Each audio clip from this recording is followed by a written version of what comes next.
50s میں ایران کی یہ حالت تھی کہ وہاں پہ حماموں میں عورتیں مردوں کو نہلایا کرتی تھی.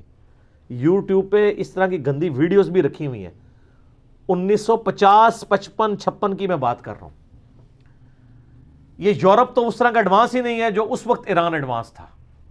ایڈوانس گندگی کے معنوں میں, کیونکہ شاہ ایران جو ہے یاش تھا, امریکہ کا کٹ پتلی تھا, جس طرح ہم بھی کافی عرصہ بنے رہے. یہ امام خمینی صاحب کی بڑی محنت ہے, ان کو ملک بدر کر دیا گیا.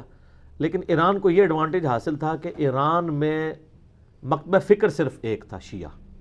یہاں تو سنی بھی نہیں انقلاب لا سکتے, سنی بھی 3 نے, بریلوی دیوبندی اہل حدیث, اور ان کے آگے جو بچے ہیں وہ بھی آگے سے کئی ہیں. بریلویوں میں بھی آپ دیکھیں ڈیفرنٹ قسم کے سیکٹس, سب سیکٹس موجود ہیں. دیوبندیوں میں حیاتی مماتی ہیں, ٹھیک ہے. اہل حدیث میں بھی جماعت الدعوہ جمعیت اہل حدیث ہے.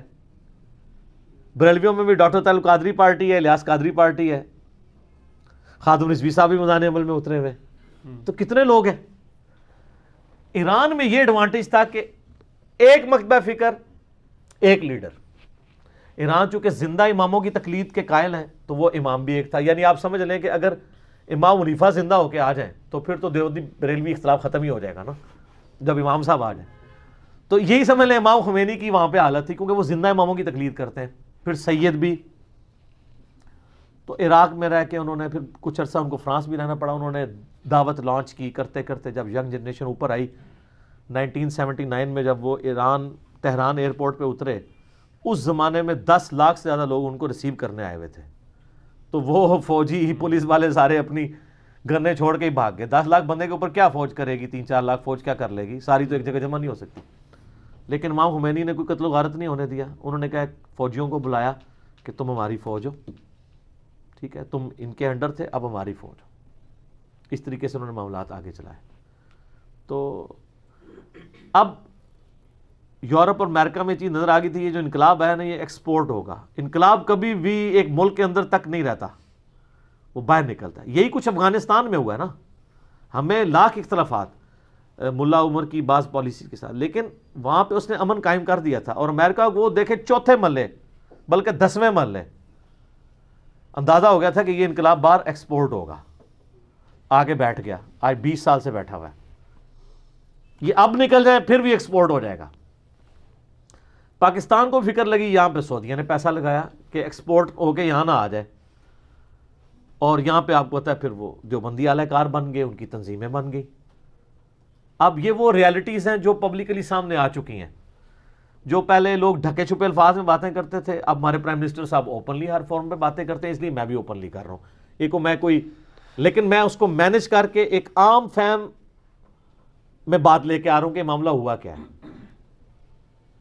تو یہاں پہ پھر کافر کافر شیعہ کافر کے نعرے لگے, ٹوائلٹس میں بھی لکھا گیا. حالانکہ کافر کا لفظ بھی جو ہے وہ قرآن کے حروف تہجی ہیں, قل یا ایھا الکافرون, قرآن کے حروف تہجی. ابو جہل کا نام بھی آپ ٹوائلٹ کے اندر نہیں لکھ سکتے, کیونکہ حروف تہجی تو قرآن کے ہیں. شیطان کا نام نہیں آپ ٹوائلٹ میں لکھ سکتے, نہ جوتی کے نیچے لکھ سکتے ہیں. قرآن میں لفظ شیطان کئی جگہ آیا ہے, تو قرآن کے حروف تہجی تو ہے نا. تو یہ معاملہ پھر چلنا شروع ہو گیا. تو یہاں پہ پراکسی وارز وہ چلنا شروع ہو گئی. اس کی وجہ سے یہ معاملات بگڑتے چلے گئے. اور پھر وہ چونکہ ان کو یہ شک پڑ گیا تھا کہ یہ ایکسپورٹ ہوگا, تو انہوں نے ادھر دبانے کی کوشش کی. کرتے کرتے پھر آپ کو پتا ہے کتنا قتل و غارت ہوا ہے یہاں پہ. ہزاروں لوگ مرے ہیں اس قتل و غارت کے اندر, اور ہمیں بھگتنے پڑے. تو شیعہ کی بہت پرسیکیوشن ہوئی ہے اس جگہ پہ. اس وجہ سے شیعہ جو ہے نا وہ پیسو موڈ میں ہے. آپ دیکھیں گے اتحاد بین المسلمین کی جتنی تنظیمیں ہیں وہ صرف شیعہ کی ہیں.